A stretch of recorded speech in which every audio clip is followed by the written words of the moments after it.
आसा महला पहला। काया ब्रह्मा मन है तोती, ज्ञान जिनेऊ ध्यान कुसपाती। हर नामा जस जाचो नाओ, गुर प्रसादी ब्रह्म समाओ। पांडे ऐसा ब्रह्म विचार, नामे सोच नामो पढ़ो, नामे चज अचार रहाओ। बाहर जनेऊ जिचर जोत है नाल, तोती टिक्का नाम संभाल। एथे उथे निभही नाल, बिन नामै होर कर्म न भाल। पूजा प्रेम माया पर जाल, एको वेखो अवर न पाल। चीने तत् गगन दस द्वार, हर मुख पाठ पढ़े विचार। भोजन पाहो परम पव भागै, पाहरू वाला छब चोर न लागै। तिलक लिलाट जाने प्रभ एक, बूझे ब्रह्म अंतर विवेक।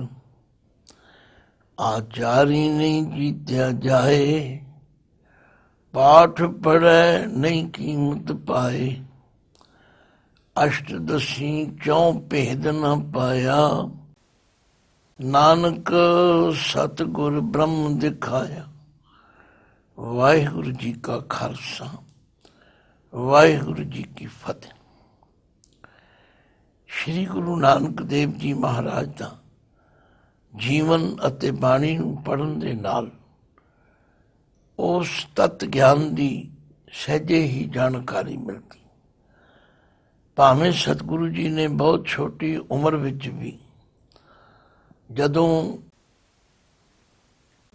ਪਿਤਾ ਕਲਿਆਣ ਦਾਸ ਜੀ ਨੇ ਆਪਣੀ ਕੁਲ ਰੀਤੀ ਦੇ ਮੁਤਾਬਕ ਜਨੇਊ ਪਾਉਣ ਦੀ ਰਸਮ ਕਰਨੀ ਕੀਤੀ ਔਰ ਆਪਣੀ ਕੁਲ ਰੀਤੀ ਅਨੁਸਾਰ ਆਪਣੇ ਭਾਈਚਾਰੇ, ਬਰਾਦਰੀ, ਰਿਸ਼ਤੇਦਾਰ ਤੇ ਹੋਰ ਲੋਕਾਂ ਨੂੰ ਸੱਦਿਆ ਤੇ ਆਪਣੇ ਕੁਲ ਪੁਰੋਹਿਤ ਪੰਡਿਤ ਹਰਦਿਆਲ ਜੀ ਨੂੰ ਵੀ ਸੱਦਿਆ। ਕਿਉਂਕਿ ਸਨਾਤਨ ਮਤ ਦੇ ਧਾਰਨੀ ਲੋਕ ਇੱਕ ਖਾਸ ਉਮਰ ਵਿੱਚ ਆਪਣੇ ਬੱਚੇ ਨੂੰ ਯੱਗਯੋਪਵੀਤ ਪਵਾਉਣ ਦੀ ਰਸਮ ਕਰਦੇ ਹਨ। तो ਮਹਿਤਾ ਕਲਿਆਣ ਦਾਸ ਜੀ ਨੇ ਵੀ ਗੁਰੂ ਨਾਨਕ ਦੇਵ ਜੀ ਨੂੰ 9 ਸਾਲਾਂ ਦੀ ਉਮਰ ਵਿੱਚ ਜਨੇਊ ਪਾਉਣ ਵਾਸਤੇ ਐਸਾ ਇੱਕ ਇਕੱਠ ਕੀਤਾ। ਸਾਖੀ ਤੁਹਾਨੂੰ ਸਾਰਿਆਂ ਨੂੰ ਲਗਭਗ ਯਾਦ ਹੈ। ਜਦੋਂ ਇਹ ਸਾਰਾ ਅਡੰਬਰ ਜੁੜ ਗਿਆ,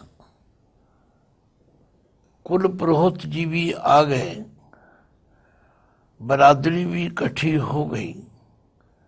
ਬਰਾਦਰੀ ਲਈ ਚੰਗੇ ਚੋਖੇ ਭੋਜਨ ਵੀ ਤਿਆਰ ਕੀਤੇ ਗਏ ਤੇ ਗੁਰੂ ਨਾਨਕ ਸੱਚੇ ਪਾਤਸ਼ਾਹ ਜੀ ਨੂੰ ਚੌਂਕੀ ਤੇ ਬਿਠਾਇਆ ਗਿਆ। ਹੁਣ ਤਿਆਰੀ ਸੀ ਯੱਗਯੋਪਵੀਤ ਪਵਾਉਣ ਦੀ, ਪਰ ਗੁਰੂ ਨਾਨਕ ਪਾਤਸ਼ਾਹ ਜੀ ਨੇ ਕੁਲ ਪੁਰੋਹਿਤ ਜੀ ਨੂੰ ਸਵਾਲ ਕਰ ਦਿੱਤਾ, ਕਿਰਪਾ ਕਰਕੇ ਮੈਨੂੰ ਇਹ ਦੱਸੋ, ਇਹ ਜਨੇਊ ਮੇਰਾ ਕੀ ਸਵਾਰੇਗਾ। ਪਹਿਲੀ ਗੱਲ ਤਾਂ ਇਹੋ ਜਿਹਾ ਸਵਾਲ ਕਦੇ ਕਿਸੇ ਨੇ ਪੰਡਿਤ ਹਰਦਿਆਲ ਜੀ ਨੂੰ ਕੀਤਾ ਹੀ ਨਹੀਂ ਸੀ। ਪਤਾ ਨਹੀਂ ਕਿਤਨੇ ਲੋਕਾਂ ਨੂੰ ਉਹਨਾਂ ਜਨੇਊ ਪਾਉਣ ਦੀ ਰਸਮ ਕੀਤੀ ਹੋਵੇ, ਪਰ ਜਦੋਂ ਗੁਰੂ ਨਾਨਕ ਪਾਤਸ਼ਾਹ ਨੇ ਇਹ ਸਵਾਲ ਕੀਤਾ, ਪੰਡਿਤ ਜੀ ਹੈਰਾਨ ਹੋ ਗਏ ਤੇ ਉਹਨਾਂ ਇੱਕੋ ਹੀ ਗੱਲ ਕਹੀ, ਕਾਕਾ ਜਨੇਊ ਪਾਉਣ ਦੇ ਨਾਲ ਤੂੰ ਹਿੰਦੂ ਬਣ ਜਾਏਗਾ ਤੇ ਮੈਂ ਤੇਰਾ ਗੁਰੂ ਬਣ ਜਾਵਾਂ।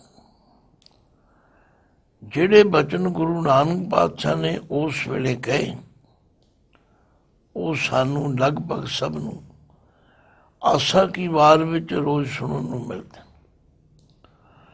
ਕਿ ਪਾਤਸ਼ਾਹ ਨੇ ਕਿਹਾ, ਪੰਡਿਤ ਜੀ ਇਹ ਜਿਹੜਾ ਜਨੇਊ ਤੁਸੀਂ ਮੈਨੂੰ ਪਾਉਣ ਲੱਗੇ ਇਹ ਜਨੇਊ ਦੀ ਅਸਲੀਅਤ ਮੈਂ ਸਮਝਦਾ। ਮੈਨੂੰ ਤਾਂ ਉਹ ਜਨੇਊ ਪਵਾਓ ਜਿਹੜਾ ਮੇਰੇ ਨਾਲ ਸਦਾ ਨਿਭ ਸਕੇ। ਉਹ ਸ਼ਬਦ ਜੋ ਉਚਾਰਨ ਕੀਤਾ, ਆਖਿਆ ਮੈਨੂੰ ਤੁਸੀਂ ਇਹੋ ਜਿਹਾ ਜਨੇਊ ਪਵਾਓ, ਦਇਆ ਕਪਾ ਸੰਤੋਖ ਸੂਤ, ਜਤ ਗੰਢੀ ਸਤ ਵਟ, ਇਹ ਜਨੇਊ ਜੀ ਕਾ ਹੈ ਤਾਂ ਪਾਂਡੇ ਘੱਤ। ਆਖਿਆ ਜਿਸ ਦੀ ਕਪਾ ਦਇਆ ਦੀ ਹੋਵੇ, ਜਿਹਦਾ ਸੂਤ ਸੰਤੋਖ ਦਾ ਹੋਵੇ, ਜਿਹਦੀਆਂ ਗੰਢਾਂ ਵੱਟ ਜਤ ਸਤੀਆਂ ਹੋਣ, ਇਹ ਜਨੇਊ ਜੀ ਕਾ ਹੈ ਤਾਂ ਪਾਂਡੇ ਘੱਤ। ਨਾ ਇਹ ਟੁੱਟੈ ਨਾ ਮਲ ਲੱਗੈ, ਨਾ ਇਹ ਜਲੈ ਨ ਜਾਏ। ਧੰਨ ਸੋ ਮਾਨਸ ਨਾਨਕਾ, ਜੋ ਗੱਲ ਚੱਲੇ ਪਾਏ। ਤੇ ਜਿਹੜਾ ਜਨੇਊ ਤੁਸੀਂ ਲਿਆਂਦਾ ਹੈ, ਚੌਕੜ ਮੁੱਲ ਅਣਾਇਆ, ਬਹਿ ਚੌਕੇ ਪਾਇਆ। ਸਿੱਖਾ ਕੰਨ ਚੜਾਈਆਂ, ਗੁਰ ਬ੍ਰਾਹਮਣ ਥਿਆ। ਉਹ ਮੋਆ ਉਹ ਝੜ ਪਿਆ, ਵੇ ਤੁਕ ਤੱਗਾ ਗਿਆ। ਗੱਲ ਕੀ ਗੁਰੂ ਨਾਨਕ ਪਾਤਸ਼ਾਹ ਨੇ ਆਪਣੀ ਉਸ ਵਿਚਾਰਧਾਰਾ ਦੇ ਮੁਤਾਬਕ ਭਰੀ ਸਭਾ ਵਿੱਚ ਕੁੱਲ ਪ੍ਰੋਹਤ ਦੇ ਆਧਾਰ ਤੇ ਸਾਨੂੰ ਸਾਰਿਆਂ ਨੂੰ ਇਹ ਉਪਦੇਸ਼ ਕੀਤਾ। ਇਹ ਸਾਰਾ ਸ਼ਬਦ, ਇਹ ਸ਼ਲੋਕ ਪੜ੍ਹਨ ਦੇ ਨਾਲ ਵਿਚਾਰਨ ਦੀ ਲੋੜ ਹੈ। ਤੋ ਜਿਸ ਸ਼ਬਦ ਦੀ ਵਿਚਾਰ ਅਸੀਂ ਕਰ ਰਹੇ ਹਾਂ, ਇਸ ਵਿੱਚ ਵੀ ਐਸਾ ਹੀ ਪ੍ਰਤੀਤ ਹੁੰਦਾ ਹੈ।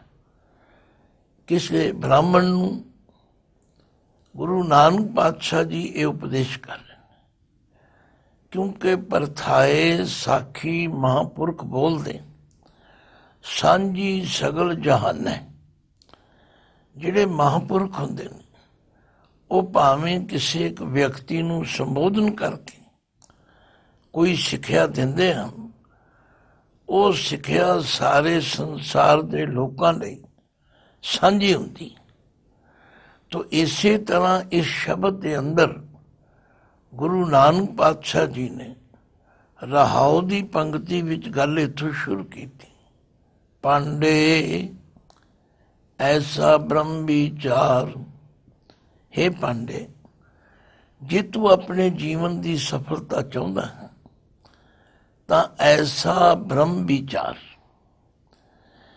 ਇਹੋ ਜਿਹੀ ਉਸ ਪਰਮਾਤਮਾ ਦੀ ਵਿਚਾਰ ਕਰਨੀ ਕਰ। ਉਹ ਵਿਚਾਰ ਕੀ ਹੋਵੇ, ਉਹਦਾ ਵਿਸ਼ਾ ਕੀ ਹੋਵੇ? ਨਾਮੇ ਸੋਚ ਨਾਮੋ ਪੜੋ, ਨਾਮੇ ਚੱਜ ਆਚਾਰ। ਪਰਮਾਤਮਾ ਦਾ ਨਾਮ ਹੀ ਸੁੱਚ ਪਵਿੱਤਰਤਾ ਹੋ, परमात्मा का नाम ही वेद सिमरत शास्त्र और परमात्मा का नाम ही चज आचार।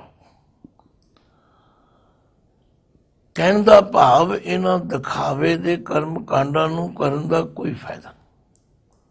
पांडे ऐसा ब्रह्म विचार नामे सोच नामो पढ़ो नामे चज आचार।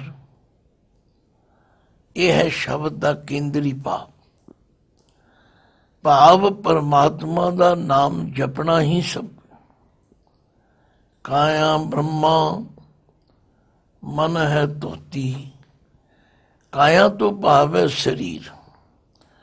इस मनुखा शरीर नूं विकारां तो बचाना तथा बचा होया शरीर ही असल ब्राह्मण है।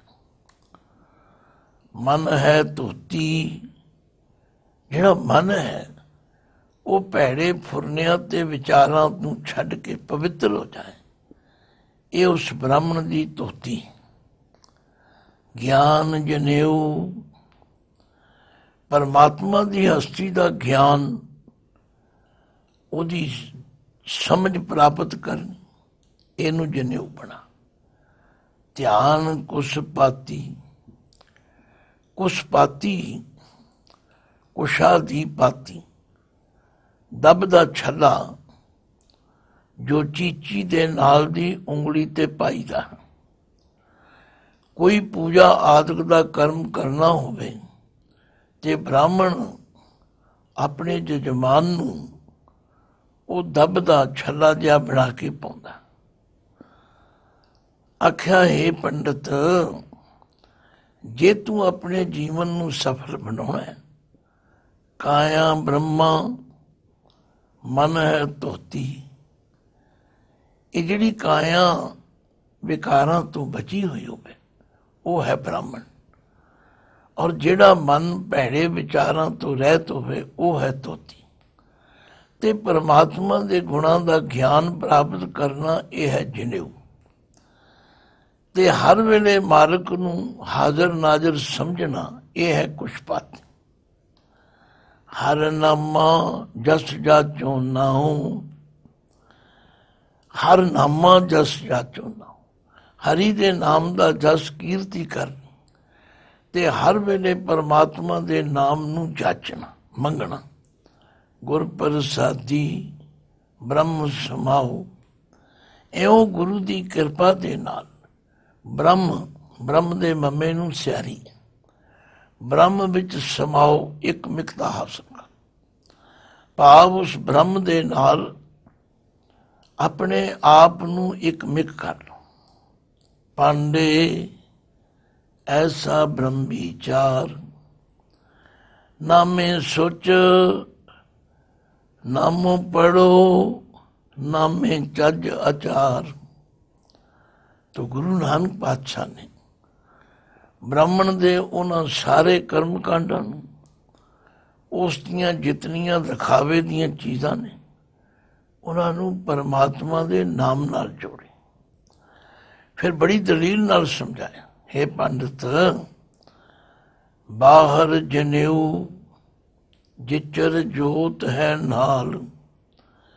ਜਿਹੜਾ ਜਨੇਊ ਤੂੰ ਬਾਹਰੋਂ ਪਾਉਂਦਾ, ਇਹਦੀ ਹੋਂਦ ਕਦੋਂ ਤੱਕ?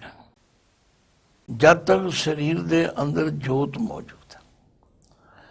ਜਦੋਂ ਵਿੱਚੋਂ ਜੋਤ ਨਿਕਲ ਜਾਏ, ਇਹ ਜਨੇਊ ਤੇ ਸੜ ਬਲ ਕੇ ਸੁਆਹ ਹੋ ਜਾਏ। ਬਾਹਰ ਜਨੇਊ ਜਿਚਰ ਜੋਤ ਹੈ ਨਾਲ, ਧੋਤੀ ਟਿੱਕਾ ਨਾਮ ਸੰਭਾਲ। ਆਖਿਆ, ਇਹ ਧੋਤੀ ਬੰਨਣੀ, ਇਹ ਟਿੱਕਾ ਲਾਉਣਾ, ਇਹ ਸਭ ਕੁਝ ਨਾਮ ਸੰਭਾਲ, ਪਰਮਾਤਮਾ ਦੇ ਨਾਮ ਨੂੰ ਚੇਤੇ ਕਰ। ਇਸ ਲਈ ਗੁਰਬਾਣੀ ਵਿੱਚ ਸਾਨੂੰ ਬਾਰ-ਬਾਰ ਪ੍ਰੇਰਿਆ ਜਾਂਦਾ ਕਿ ਉਠਤ ਬੈਠਤ ਸੋਵਤ ਧਿਆਈਐ, ਮਾਰਗ ਚਲਤ ਹਰੇ ਹਰ ਗਾਈਐ। ਆਖਿਆ, ਤੁਹਾਡਾ ਜਨੇਊ, ਤੁਹਾਡੀ ਇਹ ਧੋਤੀ, ਤੁਹਾਡਾ ਇਹ ਟਿੱਕਾ ਕਦੋਂ ਤੱਕ ਹੈ? ਜਦ ਤੱਕ ਸਰੀਰ ਵਿੱਚ ਜੋਤ ਹੈ। ਜੋਤ ਨਿਕਲਦਿਆਂ ਸਾਰ ਨਾ ਇਹ ਜਨੇਊ ਰਹੇਗਾ, ਨਾ ਇਹ ਧੋਤੀ ਰਹੇਗੀ, ਨਾ ਇਹ ਤਿਲਕ ਰਹੇਗਾ। ਇਸ ਵਾਸਤੇ ਬਾਹਰ ਜਨੇਊ ਜਿਚਰ ਜੋਤ ਹੈ ਨਾਲ, ਧੋਤੀ ਟਿੱਕਾ ਨਾਮ ਸੰਭਾਲ। ਇੱਕ ਨਾਮ ਨੂੰ ਚੇਤੇ ਰੱਖਣਾ ਕਰ, ਇਸੇ ਨੂੰ ਆਪਣੀ ਧੋਤੀ ਅਤੇ ਟਿੱਕਾ ਬਣਾਉਣਾ ਕਰ। ਇੱਥੇ ਉੱਥੇ ਨਿਭੀ ਨਾਲ। ਆਖਿਆ, ਇਹੋ ਜਿਹਾ ਜਨੇਊ, ਇਹੋ ਜਿਹੀ ਧੋਤੀ, ਇਹੋ ਜਿਹਾ ਟਿੱਕਾ ਇੱਥੇ ਉੱਥੇ ਨਿਭੀ ਨਾਲ, ਇਹ ਤੇਰੇ ਨਾਲ ਨਿਭੇਗਾ, ਤੇਰਾ ਸਾਥ ਦੇਵੇ। ਤੋ ਇਸੇ ਲਈ ਗੁਰੂ ਨਾਨਕ ਪਾਤਸ਼ਾਹ ਨੇ ਇਹਨਾਂ ਦਿਖਾਵੇ ਦੇ ਕਰਮ ਕਾਂਡਾਂ ਨੂੰ ਤਥਾ ਚਿੰਨ੍ਹਾਂ ਨੂੰ ਖੰਡਨ ਕੀਤਾ ਤੇ ਸਾਨੂੰ ਉਹ ਚੱਜ, ਉਹ ਆਚਾਰ ਸਿੱਖਣ ਦੀ ਗੱਲ ਕਹੀ, ਜਿਹੜਾ ਸਾਡੇ ਨਾਲ ਇੱਥੇ ਵੀ ਨਿਭੇ ਤੇ ਉੱਥੇ ਵੀ ਨਿਭੇ।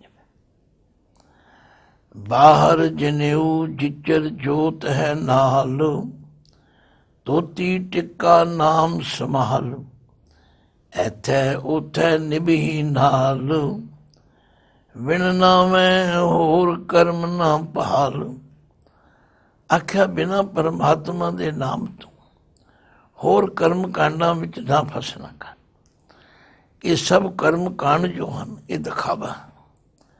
ਕਰਮ ਧਰਮ ਪਾਖੰਡ ਜੋ ਦੀਸੈ, ਤਿਨ ਜਮ ਜਾਗਾਤੀ ਲੂਟੈ, ਨਿਰਵਾਣ ਕੀਰਤਨ ਗਾਵੋ ਕਰਤੇ ਕਾ, ਨਿਮਕ ਸਿਮਰਤ ਜਦ ਛੂਟੈ। ਸੰਤੋ ਸਾਗਰ ਪਾਰ ਉਤਰੀਐ, ਜੇ ਕੋ ਬਚਨ ਕਮਾਵੈ ਸੰਤਨ ਕਾ, ਸੋ ਗੁਰ ਪ੍ਰਸਾਦੀ ਧਰੀਐ। ਤੋ ਗੁਰੂ ਨਾਨਕ ਪਾਤਸ਼ਾਹ ਦੇ ਮੁਖਾਰਬਿੰਦ ਤੋਂ ਉਚਾਰਨ ਕੀਤਾ ਹੋਇਆ ਉਹ ਆਸਾ ਕੀ ਵਾਰ ਦਾ ਸਲੋਕ ਪੂਰਨ ਤੌਰ ਤੇ ਸਾਨੂੰ ਸੋਝੀ ਬਖਸ਼ਦਾ, ਜਿਹਦੇ ਵਿੱਚ ਮਹਾਰਾਜ ਨੇ ਸ਼ੁਭ ਗੁਣਾਂ ਨੂੰ, ਦੈਵੀ ਗੁਣਾਂ ਨੂੰ ਧਾਰਨ ਕਰਨ ਤੇ ਜ਼ੋਰ ਦਿੱਤਾ। ਦਇਆ ਕਪਾ ਸੰਤੋਖ ਸੂਤ, ਜਤ ਘੰਡੀ ਤਤ ਵਟ, ਇਹ ਜਨੇਊ ਜੀ ਕਾ ਹਈ ਤਪਾਂਡੇ ਘਤ। ਨਾ ਇਹ ਟੁੱਟੈ ਨਾ ਮਨ ਲੱਗੈ, ਨਾ ਇਹ ਜਲੇ ਨ ਜਾਏ, ਧਨ ਸੋ ਮਾਨੁਸ ਨਾਨਕਾ, ਜੋ ਗਲ ਚੱਲੇ ਪਾਏ। ਆਖਿਆ ਪੰਡਤ ਜੀ ਮੇਰੀ ਸਲਾਹ ਮੰਨੋ, ਐਵੇਂ ਲੋਕਾਂ ਨੂੰ ਭਰਮ ਵਿੱਚ ਨਾ ਪਾਓ ਤੇ ਆਪ ਭਰਮ ਵਿੱਚ ਨਾ ਰਹੋ। ਪੂਜਾ ਪ੍ਰੇਮ ਮਾਇਆ ਭਰਜਾਲ, ਤੁਸੀਂ ਪਰਮਾਤਮਾ ਦੀ ਪੂਜਾ ਕਰਨ ਦੀ ਗੱਲ ਕਰਦੇ ਹੋ, ਪਰ ਇਹ ਪੂਜਾ ਵੀ ਤਾਂ ਪ੍ਰਵਾਨ ਹੈ ਜੇ ਪ੍ਰੇਮ ਹੋਵੇ ਤਾਂ। ਪ੍ਰੇਮ ਤੋਂ ਬਿਨਾਂ ਕੀਤੀ ਹੋਈ ਪੂਜਾ ਵੀ ਦਿਖਾਵਾ। ਆਪਣੇ ਅੰਦਰੋਂ ਮਾਇਆ ਦੇ ਮੋਹ ਨੂੰ ਚੰਗੀ ਤਰ੍ਹਾਂ ਸਾੜ ਨਾ ਕਰੋ। ਕਰਤਾ ਰਹੇ ਤੁਸੀਂ ਪੂਜਾ ਹੋ, ਕਰਤਾ ਰਹੇ ਤੁਸੀਂ ਆਰਤੀ ਹੋ, ਪਰ ਅੰਦਰੋਂ ਧਿਆਨ ਕਿਸੇ ਹੋਰ ਪਾਸੇ। ਇਹੀ ਗੱਲ ਗੁਰੂ ਨਾਨਕ ਪਾਤਸ਼ਾਹ ਨੇ ਜਗਨਨਾਥਪੁਰੀ ਦੇ ਮੰਦਿਰ ਵਿੱਚ, ਜਿੱਥੇ ਲੋਕ ਆਰਤੀ ਕਰ ਰਹੇ ਸਨ, ਉੱਥੇ ਵੀ ਮਹਾਰਾਜ ਨੇ ਸੱਚੀ ਆਰਤੀ ਦਾ ਵਰਣਨ ਕੀਤਾ ਤੇ ਕਿਤਨੇ ਪਿਆਰ ਨਾਲ ਸਮਝਾਇਆ। ਜਦੋਂ ਉਹਨਾਂ ਨੇ ਇਤਰਾਜ਼ ਕੀਤਾ ਕਿ ਤੁਸੀਂ ਮੰਦਿਰ ਵਿੱਚ ਆ ਕੇ ਠਾਕੁਰ ਦੀ ਆਰਤੀ ਵੀ ਸ਼ਾਮਲ ਨਹੀਂ ਹੋਏ, ਤੇ ਗੁਰੂ ਨਾਨਕ ਪਾਤਸ਼ਾਹ ਨੇ ਗੱਲ ਕਹੀ, ਆਖਿਆ ਮੇਰਾ ਠਾਕੁਰ ਬਹੁਤ ਵੱਡਾ, ਤੁਹਾਡੀ ਆਰਤੀ ਬਹੁਤ ਛੋਟੀ ਹੈ। ਵੱਡੇ ਠਾਕੁਰ ਦੀ ਛੋਟੀ ਆਰਤੀ ਕਰਨੀ, ਉਸਦੀ ਤੋਹੀਨ ਕਰਨੀ। ਉਹ ਸ਼ਬਦ ਤੁਹਾਨੂੰ ਯਾਦ ਹੋਵੇਗਾ, ਗਗਨ ਮੈਂ ਥਾਲ ਰਵ ਚੰਦ ਦੀਪਕ ਬਨੇ। ਆਖਿਆ ਆਕਾਸ਼ ਰੂਪੀ ਥਾਲ ਹੈ, ਸੂਰਜ ਤੇ ਚੰਦਰਮਾ ਦੋ ਦੀਵੇ ਹਨ। ਤਾਰਕਾ ਮੰਡਲ ਜਨਕ ਮੋਤੀ, ਧੂਪ ਮਲ ਆਨ ਲੋ ਪਵਨ ਚਬਰੋ ਕਰੇ, ਸਗਲ ਬਨ ਰਾਏ ਫੂਲ ਅੰਤ ਜੋਤੀ। कैसी आरती होए भव खंडना तेरी आरती, अनहता शब्द वाजंत भेरी। सारा शब्द ਅਸੀਂ ਰੋਜ਼ ਸਵੇਲੇ ਦੀ ਬਾਣੀ ਵਿੱਚ ਪੜ੍ਹਦੇ ਹਾਂ। ਤੋ ਗੁਰੂ ਨਾਨਕ ਪਾਤਸ਼ਾਹ ਕਰਨਗੇ, ਪੰਡਤ ਜੀ ਪੂਜਾ ਪ੍ਰੇਮ ਮਾਇਆ ਪਰਜਾਲ, ਆਪਣੇ ਅੰਦਰੋਂ ਮਾਇਆ ਦੇ ਮੋਹ ਨੂੰ ਚੰਗੀ ਤਰ੍ਹਾਂ ਸਾੜਨਾ, ਇਹ ਹੈ ਪਰਮਾਤਮਾ ਦੀ ਪੂਜਾ ਕਰਨੀ। ਏਕੋ ਵੇਖੋ ਅਵਰ ਨਾ ਭਾਲ, ਇੱਕ ਪਰਮਾਤਮਾ ਦੇ ਦਰਸ਼ਨ ਸਭ ਜਗ੍ਹਾ ਕਰੋ, ਹੋਰ ਦੇਵੀ ਦੇਵਤਿਆਂ ਦੇ ਚੱਕਰ ਵਿੱਚ ਨਾ ਪਾਓ। ਚੀਨੈ ਤਤ ਗਗਨ ਦਸ ਦੁਆਰ, ਚੀਨੈ ਤਤ, ਤਤ ਦਾ ਮਤਲਬ ਹੈ ਅਸਲੀਅਤ। ਉਹ ਪਰਮਾਤਮਾ ਜਿਹੜਾ ਸਭ ਦੇ ਅੰਦਰ ਵਿਆਪਕ ਹੈ, ਉਹਨੂੰ ਚੀਨਣਾ ਕਰੋ, ਉਹਨੂੰ ਲੱਭਣਾ ਕਰੋ। ਇਹ ਹੈ ਉਹ 10ਵੇਂ ਦੁਆਰ ਦਾ ਗਿਆਨ। ਹਰ ਮੁਖ ਪਾਠ ਪੜ੍ਹੈ ਵਿਚਾਰ। ਤੁਸੀਂ ਇਹ ਜਿਹੜਾ ਧਰਮ ਗ੍ਰੰਥਾਂ ਦਾ ਅਧਿਐਨ ਕਰਦੇ, ਆਪਣੇ ਮੁਖ ਦੁਆਰਾ ਹਰੀ ਦਾ ਨਾਮ ਜਪੋ। ਇਹੀ ਧਰਮ ਗ੍ਰੰਥਾਂ ਦਾ ਪਾਠ ਕਰਨਾ ਤੇ ਵਿਚਾਰ ਕਰ। ਭੋਜਨ ਭਾਓ ਪਰਮ ਭਉ ਭਾਗੈ। ਜਿਹੜਾ ਤੁਸੀਂ ਮੂਰਤੀਆਂ ਨੂੰ ਭੋਗ ਲਵਾਉਂਦੇ ਹੋ, ਇਹ ਪ੍ਰੇਮ ਦਾ ਭੋਜਨ ਬਣਾਓ। ਸੱਚੇ ਮਨੋਂ ਪਰਮਾਤਮਾ ਨਾਲ ਪਿਆਰ ਕਰੋ। ਜਿਸ ਪਿਆਰ ਦੇ ਕਰਨ ਕਰਕੇ ਪਰਮ ਭਉ ਭਾਗੈ, ਤੁਹਾਡੇ ਅੰਦਰੋਂ ਸਾਰਾ ਭਰਮ ਤੇ ਡਰ ਦੂਰ ਹੋ ਜਾਏ। ਪਾਹਰੂਰਾ ਛਬ ਚੋਰ ਨਾ ਲੱਗੇ। ਪਾਹਰੂਰਾ ਕਹਿੰਦੇ ਨੇ ਪਹਿਰੇਦਾਰ। ਇਸ ਪਾਠ ਸੰਬੰਧੀ ਜਦੋਂ ਅਸੀਂ ਪਹਿਲਾਂ ਪੜ੍ਹਦੇ ਸੀ ਤੇ ਕਈ ਵਿਦਵਾਨ ਪਾਹਰੂ ਰਾਛਬ ਵੀ ਕਰਦੇ ਸੀ, ਪਰ ਹੁਣ ਕਿਉਂਕਿ ਪਦ ਛੇਦ ਨੇ, ਇਹ ਸਾਰੇ ਭੁਲੇਖੇ ਦੂਰ ਕਰ ਦਿੱਤੇ। ਪਾਹਰੂਰਾ ਛਬ ਚੋਰ ਨਾ ਲੱਗੇ।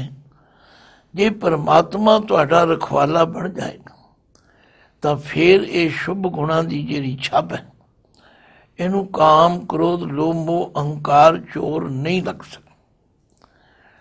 ਤਿਲਕ ਲਿਲਾਟ ਜਾਣੈ ਪ੍ਰਭ ਏਕ। ਇੱਕ ਪਰਮਾਤਮਾ ਨੂੰ ਜਾਣਨਾ ਕਰੋ, ਇਹੀ ਲਿਲਾਟ ਦੇ ਟੈਂਕੇ ਨੂੰ ਸਿਆਰੀ ਹੈ। ਆਪਣੇ ਮੱਥੇ ਉੱਤੇ ਤਿਲਕ ਲਾਉਣਾ ਕਰੋ। ਤੇ ਬੂਝੈ ਬ੍ਰਹਮ ਅੰਤਰ ਵਿਵੇਕ। ਉਸ ਬ੍ਰਹਮ ਨੂੰ ਜਿਹੜਾ ਜ਼ਰੇ ਜ਼ਰੇ ਵੀ ਸਮਾਇਆ, ਉਸ ਨੂੰ ਬੁੱਝਣਾ ਜਾਣਨਾ, ਇਹੀ ਅੰਤਰ ਵਿਵੇਕ ਹੈ, ਗਿਆਨ। ਅਖੀਰ ਵਿੱਚ ਪੰਜਵੇਂ ਪਦ ਵਿੱਚ ਫੈਸਲਾ ਕਰ ਦਿੱਤਾ, ਆਚਾਰੀ ਨਹੀਂ ਜੀਤਿਆ ਜਾਏ। ਇਹ ਜਿਹੜੇ ਬਾਹਰਲੇ ਤੁਸੀਂ ਆਚਾਰ ਕਰਦੇ ਹੋ, ਕਰਮ ਕਾਂਡ ਕਰਦੇ ਹੋ, ਇਹਨਾਂ ਨਾਲ ਕਦੇ ਵੀ ਤੁਸੀਂ ਆਪਣੇ ਆਪ ਨੂੰ, ਆਪਣੇ ਮਨ ਨੂੰ ਤਥਾ ਪਰਮਾਤਮਾ ਨੂੰ ਜਿੱਤ ਨਹੀਂ ਸਕਦੇ। ਉਹਨੂੰ ਕਦੇ ਪ੍ਰਾਪਤ ਨਹੀਂ ਕਰ ਸਕਦੇ। ਆਚਾਰੀ ਨਾ ਜੀਤਿਆ ਜਾਏ। ਸਿਰਫ ਧਾਰਮਿਕ ਰਸਮਾਂ ਕਰਨ ਦੇ ਨਾਲ ਇਹ ਕਦੇ ਵੀ ਤੁਹਾਨੂੰ ਸਫਲਤਾ ਨਹੀਂ ਮਿਲੀ। ਪਾਠ ਪੜ੍ਹੈ ਨਹੀਂ ਕੀਮਤ ਪਾਏ। ਸਿਰਫ ਧਰਮ ਗ੍ਰੰਥਾਂ ਦਾ ਗਿਣਤੀ ਮਿਣਤੀ ਦਾ ਪਾਠ ਕਰਨ ਨਾਲ ਉਸ ਪਰਮਾਤਮਾ ਦੀ ਤੁਸੀਂ ਕੀਮਤ ਨਹੀਂ ਪਾ ਸਕਦੇ। ਅਸ਼ਟਦਸ਼ੀ ਚੌਂ ਭੇਦ ਨਾ ਪਾਇਆ। ਅਸ਼ਟਦਸ਼ੀ, ਅਸ਼ਟ ਦਾ ਮਤਲਬ ਹੈ 8, ਦਸੀ ਦਾ ਮਤਲਬ 10। ਇਹ ਜਿਹੜੇ 18 ਪੁਰਾਣ ਹਨ ਤੇ 4 ਭੇਦ ਹਨ, ਇਹਨਾਂ ਨੇ ਵੀ ਉਸ ਪਰਮਾਤਮਾ ਦਾ ਭੇਦ ਨਹੀਂ ਪਾਇਆ। ਪਰ ਨਾਨਕ ਸਤਿਗੁਰ ਬ੍ਰਹਮ ਦਿਖਾਇਆ। ਨਾਨਕ ਜੀ ਫਰਮਾਉਂਦੇ ਨੇ, ਸਤਿਗੁਰ ਦੇ ਰਾਰੇ ਨੂੰ ਸਿਆਰੀ ਹੈ। ਗੁਰੂ ਨੇ ਸਾਨੂੰ ਸਾਡੇ ਅੰਦਰ ਤੇ ਬਾਹਰ ਉਸ ਬ੍ਰਹਮ ਦੇ ਦਰਸ਼ਨ ਕਰਾ ਦਿੱਤੇ ਨੇ। ਤੋ ਇਸ ਪਾਵਨ ਸ਼ਬਦ ਰਾਹੀਂ ਗੁਰੂ ਨਾਨਕ ਪਾਤਸ਼ਾਹ ਜੀ ਨੇ ਜਿੱਥੇ ਪਾਂਡੇ ਨੂੰ ਸਮਝਾਇਆ, ਉੱਥੇ ਪ੍ਰਾਣੀ ਮਾਤਰ ਨੂੰ, ਹਰ ਮਨੁੱਖ ਨੂੰ, ਮੈਨੂੰ ਤੇ ਤੁਹਾਨੂੰ ਸਭ ਨੂੰ ਇਹ ਗਿਆਨ ਦਿੱਤਾ। ਪਾਂਡੇ ਐਸਾ ਬ੍ਰਹਮ ਵਿਚਾਰ, ਨਾਮੇ ਸੋਚ ਨਾਮੋਂ ਪੜੋ, ਨਾਮੇ ਚੱਜ ਅਚਾਰ। ਤੋ ਇਸ ਤਰ੍ਹਾਂ ਗੁਰੂ ਨਾਨਕ ਪਾਤਸ਼ਾਹ ਦੀ ਵਿਚਾਰਧਾਰਾ ਸਾਨੂੰ ਦਿਖਾਵੇ ਦੇ ਕਰਮ ਕਾਂਡਾਂ ਤੋਂ ਬਚਾ ਕੇ ਉਸ ਪਰਮਾਤਮਾ ਨਾਲ ਜੁੜਨ ਦੀ ਪ੍ਰੇਰਨਾ ਤੇ ਜਾਚ ਸਿਖਾਉਂਦੀ। ਵਾਹਿਗੁਰੂ ਜੀ ਕਾ ਖਾਲਸਾ, ਵਾਹਿਗੁਰੂ ਜੀ ਕੀ ਫਤਿਹ।